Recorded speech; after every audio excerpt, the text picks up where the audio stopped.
And right when I thought I was going to die, felt it coming. I just felt this energy inside me and this anxiousness. And right when I thought it was going to happen, the fire alarm went off.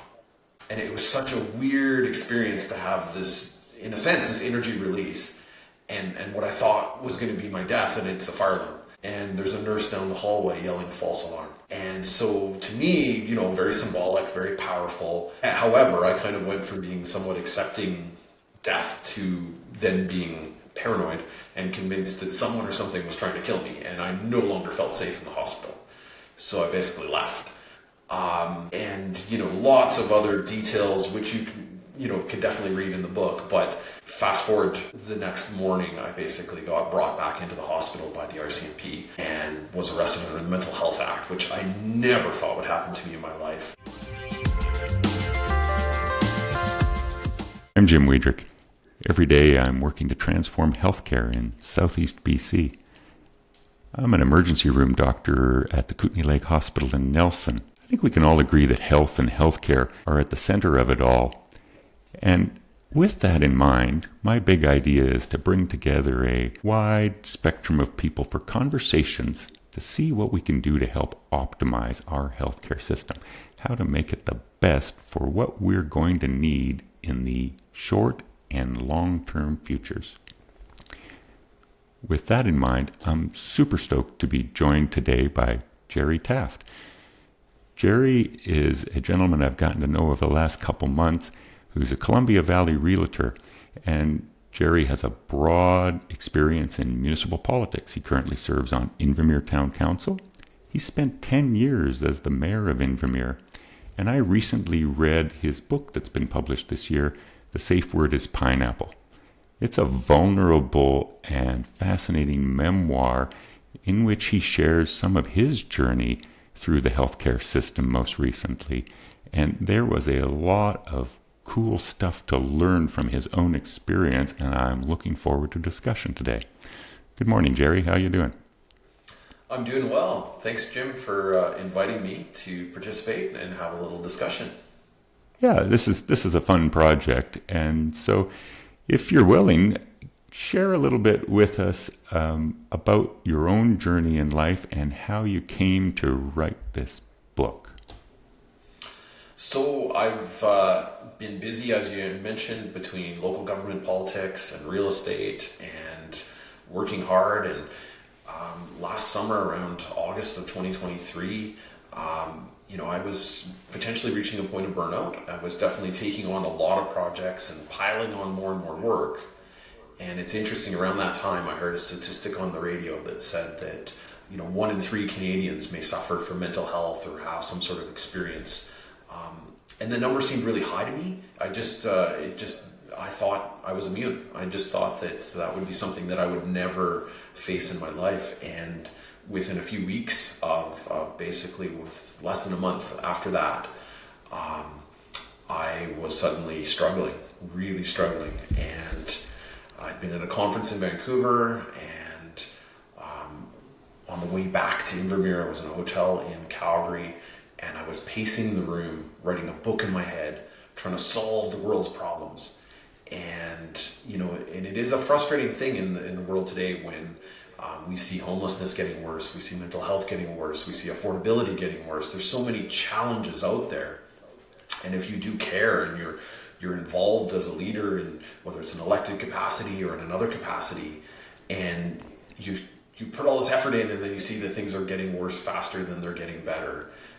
It can be a really tough thing to kind of deal with, and combined with whatever happened to me, whether it was completely burnout and a mental health crisis that was sort of self-created, or whether there were some external factors, potentially being drugged at a club or other things that could have happened, whatever the cause was, or the combination of causes, I was fully manic, pacing a room, and things got scary. To the point that the next morning, I thought I was going to die.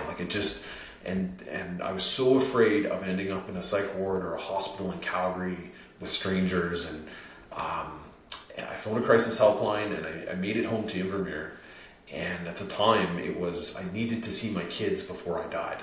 And ended up the next day on the Sunday in Invermere, checking myself into the hospital and admitting that I was having a mental health crisis, which is really hard to do in a small town. And all I wanted to do was ramble and talk and explain what happened in Vancouver and what I was thinking and feeling. And I got some compassionate care. The nurse that was dealing with me was very kind, but she was busy and she had a checklist of things she had to do, and she didn't have an hour to listen to me talk. And there was no immediate counseling. There was no one available. They basically tried to put me in a padded room, which I resisted. They put me into another room, and they kind of just left me alone. And as the day progressed, I became more and more convinced that I was going to die. And nobody believed me, so there was no effort to bring me to Cranbrook and find out if there was some kind of brain tumor. Anyway, my personal story, which, is, again, probably was all in my head, but I just got busy organizing a good death and made amends to some people, and got my sister to come in and her husband. They were filming me, telling my story, and right when I thought I was going to die, I felt it coming. I just felt this energy inside me and this anxiousness. And right when I thought it was going to happen, the fire alarm went off. And it was such a weird experience to have this, in a sense, this energy release and what I thought was going to be my death, and it's a fire alarm. And there's a nurse down the hallway yelling false alarm. And so to me, very symbolic, very powerful. However, I kind of went from being somewhat accepting death to then being paranoid and convinced that someone or something was trying to kill me, and I no longer felt safe in the hospital. So I basically left. Lots of other details which you can definitely read in the book, but fast forward the next morning, I basically got brought back into the hospital by the RCMP and was arrested under the Mental Health Act, which I never thought would happen to me in my life. And it was an interesting contrast. Was now it's a Monday, I'm police involved. I wanted to be brought to Cranbrook on the Sunday, and nobody believed me. Nobody cared. Now on the Monday, I'm being forced to be brought to Cranbrook and escorted in an ambulance with a security guard ready on the other end.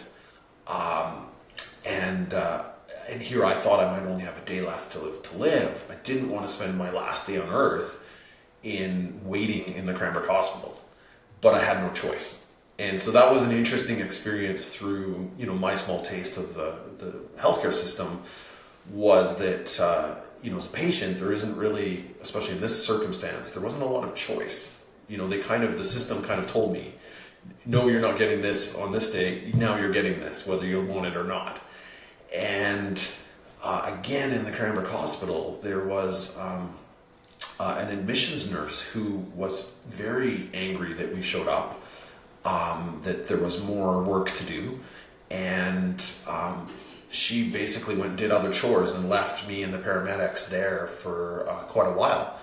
And the paramedics' comments were, this happens all the time. We phone down, they know we're coming, but because they're annoyed or they have a checklist or they've got to do whatever they want to do, they just make us sit here for a while and before actually admitting the patient. And then during this time, there was what I believe to be a doctor who was saying there was more beds in the Invermere Hospital than the Cranbrook emergency room, and they're doing another renovation and moving a wall, and we're going to lose another bed. And he was just venting. And again, I don't know if all of these things are true or not, but it was interesting to just hear these comments from the front line and from the staff who seemed frustrated, who seemed like the morale was low. And my overall impression through that experience was just everyone was so checklist focused, and so the system and the procedures seemed to take away the ability for kind of compassionate care and a little more nuanced kind of experience. So by the end of the day, I was waiting for hours in the Cranbrook Hospital with a security guard, and luckily my mom came down as support. but they wouldn't let us leave a guided, visit to go get a coffee and some food. And so they leave you for hours with no food. And I could have almost ended up in the psych ward because I was hangry. And so again, it's these little details of that making sure that people are eating and getting water and these sort of things, like, they can make a difference in, especially in a mental health capacity, in how you function and your patients. And my mom had to remind me a few times to calm down and to not get too agitated. And you could really see that if someone didn't have the support, and they're scared and they're vulnerable and they're hungry and they're tired, and it would be easy to lash out. It would be easy to get angry. And I think the system, as soon as someone is angry or showing potential of violence, the system's going to react in not a positive way either. And it would have guaranteed I ended up in the psych ward.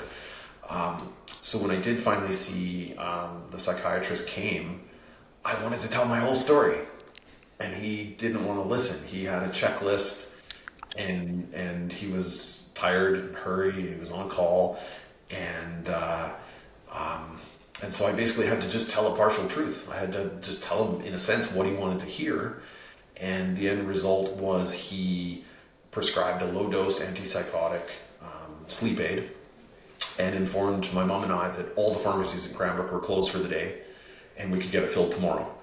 And so it was a weird contrast to go from such an emergency and such a risk to society that I needed to be in an ambulance and have a security guard, to now you're free and you can get medication tomorrow because it's not really a big deal. And so when we went to leave the hospital, that's when I realized that I had no shoes. So my shoes were in the kerfuffle of the ambulance and leaving the Invermere. They got forgotten at the Invermere hospital. And to me, again, it's a small thing, like I can buy more shoes, and I was still a little manic, so it was kind of fun to walk around in socks. But it was symbolic to me of just the losing sight of a bit of the humanity and the what happens to the patient on the other end, like planning for their success, like planning that they are going to get out of the hospital. They're not going to spend 2 weeks in the psych ward. Let's make sure the shoes are there. And just little things like that I think can get lost in a system if it's more procedural and checklist focused, and it's not really thinking about the individual and the person. And so that was my little taste of, sort of the emergency healthcare system.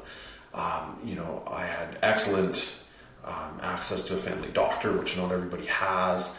I recognized in this whole experience that that I got a lot of benefit from my privilege, from being white and being male and being well known in a small town.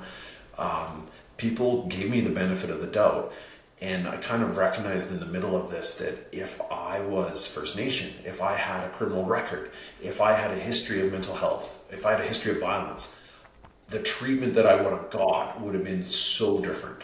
And I kind of knew that even while it was happening.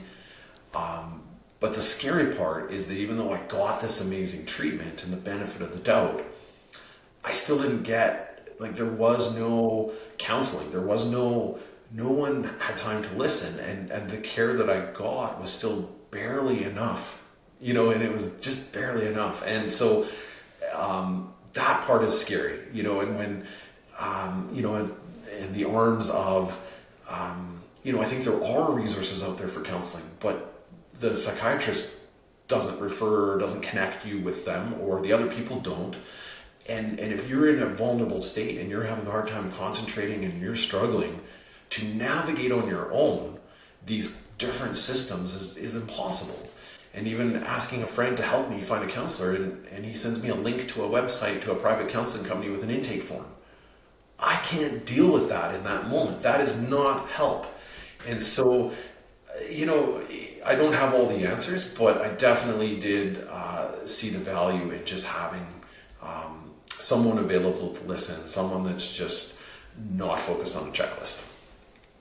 Yeah, you did an amazing job of summarizing some really hard truths there, because it oftentimes about how we make someone feel. The rest of it can kind of almost go by the wayside if you can't actually establish a therapeutic connection. And it sounds like there was a few opportunities for that were lost. Where I work, one of the folks that we utilize a lot and is very useful is a position called a crisis response nurse. And oftentimes we bring them in when, I'm going to be arbitrary, but sometimes we have 10 or 15 minutes to make some ideas or an assessment, but then they will come in and spend 1-2 hours, whatever it takes. And although they're not exactly social workers, they try to lean into some of those social determinants of health that you alluded to. Yeah. So then coming out of that, because wow, what a tough kind of opening stage. How has the journey been since then? What have you seen or witnessed in our health system or in your own health journey after that? Yeah, so in my own experience, I was prescribed some medication, and the family doctor kind of upped dosages that the psychiatrist had originally prescribed and added more. And it, in an acute setting, when I was being put in the ambulance to Cranbrook, whatever I was given, I don't even know, it numbed me and almost knocked me out, and it was probably useful in that sort of acute setting. But I did find that as I took the prescribed medication and as the dosage sort of increased, it was negatively impacting my sleep and my cognitive functions. I was struggling, at one point playing Monopoly with my kids, and just simple math was becoming difficult. And so, and unfortunately my family doctor went on vacation. And so I then had that experience that most people have, in that I wasn't getting immediate appointments and it was hard to see a doctor. And so I ended up, without even really knowing, I was sort of self-medicating and sort of trying to dose and I didn't understand properly quick release medication versus slow release, and I was getting these highs and spikes and crashes, and so the medication actually became a real challenge. And over the course of a couple of weeks, in my case, I just slowly decreased the dosage and basically came off the medication. And for me, being so lucky to have so much family and community support, no previous history, not on any medication before this, and the whole thing being quite acute, quite dramatic, but fairly short-lived, it seems to have worked for me. I'm not saying that for everybody or most people that just, stop taking your meds is going to be the solution. But for me, it did seem to work. And so by the end of October, a lot of this happened at the end of September. By the end of October, I was off medication, and I had a few follow-up calls with the psychiatrist, and and I then sort of understood some of the potential counseling and mental health supports offered by IHA, but at that point I didn't really need them as much. So it's kind of ironic that by the time you kind of understand what's available and how to access them, you're maybe in a place that you don't need them as much as you did before you could navigate it. And again, my privilege, I've been lucky enough to be seeing a therapist, paying to see a therapist, and just sort of took, I guess in a sense, my healing into my own control, and have continued with seeing the therapist and an energy healer, and just trying to monitor, have a healthy relationship with alcohol and marijuana and those sort of substances, and then I started writing. And so part of the process of sorting through what happened was I had documented a lot of things through pictures and social media posts, but afterwards to kind of go through and try to make sense of them, make a timeline of what happened, and in a sense, early on, more journaling, more ranting, just writing, these things did help to, not necessarily explain it all, but at least try to make some sense of it. And it was then, with enough of the writing and this feeling that, my experiences and memories are pretty vivid. I think some people have had experiences where they don't remember things, they kind of black out. I have, some platform, some name recognition, maybe locally. I felt a bit of an obligation to share my story. And I had already shared some of it on social media, so it was there wasn't a lot of secret out there. But it was definitely a second phase. It was not until I was more healed and healthy and into the new year that I really got serious about writing the book and sort of changed the writing from being something that was more for myself to more for an audience. Yeah, so ultimately, there was therapy in the writing. Is that a fair comment? That you felt like it gave you catharsis, perhaps? Yeah, definitely in the writing, although some people have said that about the book, about the end product, that it must be cathartic to have finished and written and published this book. And I would say that the actual editing and publishing of the book and trying to promote this vulnerable story is sort of the opposite of cathartic. I would say that it is extremely vulnerable, and you need to have pretty thick skin and willingness to accept failure and a lot of things to then put this information out there in the public world and spend the time to write and rewrite and edit and take feedback on editing and spend money to publish a book. So that side of it is not, I would not say, is necessarily therapeutic. It was hard. Well, I would definitely want to just celebrate the fact that you did that process, because 18-year-old Jim didn't understand that being authentic and vulnerable was the way to make connections with other people. But, when I read it initially, I was like, wow, this is very, vulnerable. And he's just right there explaining his thinking. And there's something that is it's so real about it that you actually learn from it. You're drawn into it. And I think as I get older, I want to celebrate everybody's journey when they are participating in that way. So grateful for that. And as you think back, or even as you look forward, what do you want our system to actually do better or be organized differently? What would be your pro tips, if you will, for how we should actually realign our healthcare system? Well, I've seen it for the local government context as well, but it seems like in a lot of our society, including healthcare, I believe, the complexity has just increased, and the bureaucracy and some of the layers and it's a lot different than it was even 20 years ago, and even more so than, say, 40 years ago. And I think what gets lost in this sometimes is local autonomy, unique small town or more unique kind of ways of dealing with things. And my own personal belief, and I'm not obviously an employee in the healthcare sector. I'm not an expert, but I believe that the health authorities in BC are too big and too bureaucratic and too removed from the people they serve. And I've seen it before with different services. If it was dialysis that we used to have in Invermere that got lost, or different services that got eroded.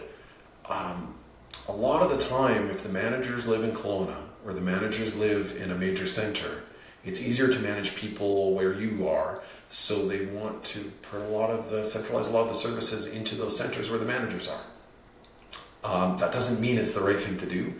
And I think that one of the solutions to healthcare is to pull the management back into where the services are delivered and to empower people in those local hospitals to make more of the decisions themselves. And I think it's taking a step back to a bit more of an old school, smaller approach to things where maybe it doesn't have to always be 100% consistent and standardized between different regions and facilities. Maybe there needs to be some human approaches and just different ways of dealing with things in different areas. And I think that there can be real efficiencies when you let people be empowered and be creative and not have to ask head office for permission for everything. Yeah, I echo that. I hear you very much on that one. One of the things I have noticed is that there's kind of a tendency for some parts of our healthcare system to kind of create a phenomena of what I call self-perpetuation.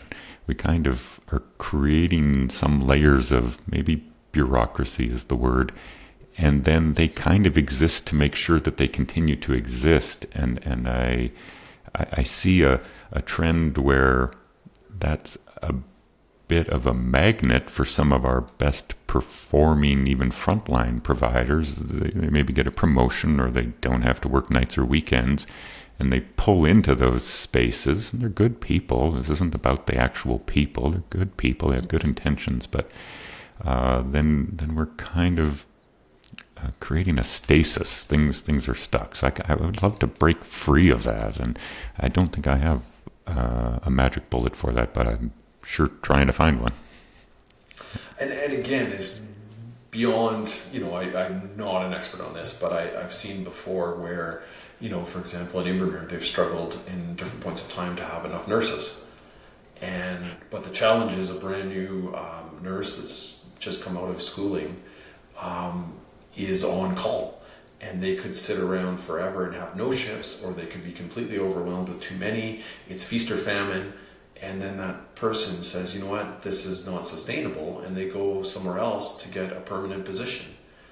And yet, with the amount of on-call and overtime and all these things that are happening, why aren't there just more permanent positions? Or why isn't that run better? Some of this just doesn't make sense to me from a logical point of view. And what a weird system where you maybe, and maybe it's just seniority and everything else, but you almost discourage the new people from getting involved and chase them away, and then you end up with people that retire or have illness, and then you have no one to fill, and so it's all these sort of factors. But it's not how, as from local government context, this is not how we would operate a local government. Yeah, and I sometimes will sit around with colleagues or folks who work in the system, and we'll brainstorm, and that's valuable. But I'm increasingly of the opinion that the most valuable input is from people like yourself. You participated in the system, you see it from the municipal government side, but then your own patient journey really has to inform some of the decision making. Otherwise, we're missing the boat. So well, and part of my belief in making things a little more local and more autonomy in decision making is also the accountability factor.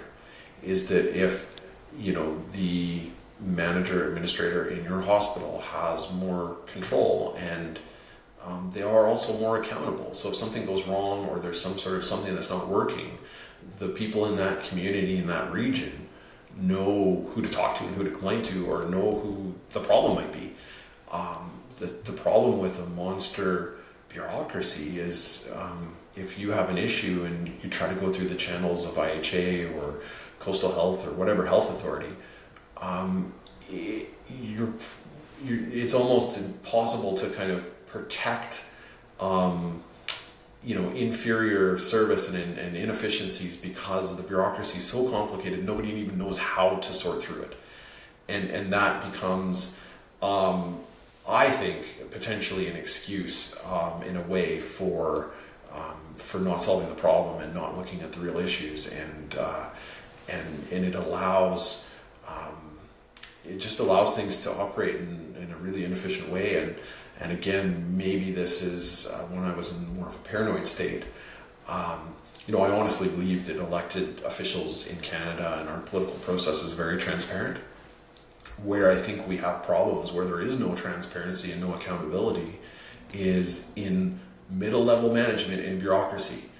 And if there were a very small number of people that were, say, being influenced by foreign actors, or they wanted to make the system grind to a halt and operate less efficiently, there are some middle level managers that could absolutely do that through either malice or just incompetence, or some combination of the two. But it wouldn't take much with the systems already being so powerful and complicated and unaccountable that if one or two people in key positions leaned into that, things would get even worse. And that is scary. Like where are the checks and balances on that? I think in our kind of monolithic, Victoria run down to health authorities, down to communities kind of system, we don't have that. And, the concept is not going to be fixed just by pouring more dollars into it. We actually have to come to grips and hopefully collectively agree that we really need a system redesign. At least that's one of my passionate belief points. And I want to engage as many people as possible into, well, what could we do to redesign it? And you've spoken to some of that. Yeah. Hey, so what's the near-term and medium-term future look for Gerry? You got big plans for 2025, or steady as she goes? Yeah, and I think like most people, it's trying to really figure out that work-life balance. And, and one of the real learnings through my kind of breakdown of my experience, what really came out was family before community. And, I've got young children, and it's just trying to balance that time and energy and space for them, but also being passionate about the community, about projects, and about my career and work, and so I think that we all probably struggle with that to some degree, is balancing that, and but also not just giving up either. With the problems in our society and the challenges out there, some people just completely disassociate and put their head in the sand, and they're just not part of it. So that's not the solution either. And I'm hoping that my story, being vulnerable about basically a successful person having a mental health crisis, that it can happen to literally anyone, and secondly, just because it happens to you, it doesn't have to be a secret. There doesn't have to be stigma around it. You can acknowledge it, and in my case, talk about it as openly as possible, and it's okay. And it's we wouldn't shame, or if someone broke their arm, we wouldn't refuse to ever talk about it. It's a big secret. Don't talk about when Jim broke his arm. And for some reason with mental health, that is how it's treated. I think we're making progress on decreasing the stigma, but it's still there. And then, for myself personally, just the learnings of accepting my own mortality, like really thinking I was going to die, and also opening my mind to what if these conspiracy theories, or what if all the polarization in society, what if I was wrong? What if the people I thought were idiots might be right? And I'm not sure they are. But even being willing to open your mind to that, and when you run down the street with your daughter, because you think your wife's a demon, and you need to protect her, and you want witnesses to know that you would never hurt her, in that moment, you do not care how your neighbors vote, what their opinions on vaccines are. Like, none of these things matter. What matters is they're your neighbors, and they're there, and when it's an emergency, they're going to be there for you, and your community should be there for you. And that's kind of one of my other takeaways, is we need to lean in on the shared values. is that most of the people, even extreme right wing, extreme left wing, most of what they, their passions, their fears, the reason that they have these views, they're actually very similar in that, they want the best life for their families, they want a good community, they want good health care. The way they come at it might be different, the language they use is different, but if we just focus on the shared values more, I think that we're a lot more alike than we are different. And social media and the pressures in the world right now seem to really be trying to get people to emphasize the differences and really pick a side, and we need to resist some of that. And so that's kind of some of my messages as well, in addition to just decreasing stigma and mental health in general. But it's let's look for the shared values, let's decrease the polarization, and let's call bullshit on broken government systems, because some of those systems are increasing that disconnect that people feel, and some of these bureaucracies can be crushing and take away the humanity, but they're there for us. Like, we should take some ownership and push back on some of this. And so I think a lot of what we're seeing, with the United States and with Donald Trump and with certain, we're seeing people that are not happy with the status quo. Their solution to it, though, is unfortunately, I don't think necessarily the right one, in that, it's the elected officials and just completely going to a radical political leadership might not be the way to actually solve it. But working on having these government systems and bureaucracies more accountable, and making sure decision making is still local, and being involved in your community, I think those are the things that normal average people can have influence on, and that we should be really embracing. Amen. Hey, Gerry, thank you so much for joining me. I really did enjoy the Safe Word is Pineapple. I'll make sure there's notes and links in my show notes and the description below for everyone. And I wish you the best. And I'm grateful again that you came on to vulnerably share with us. Thank you. Thank you very much.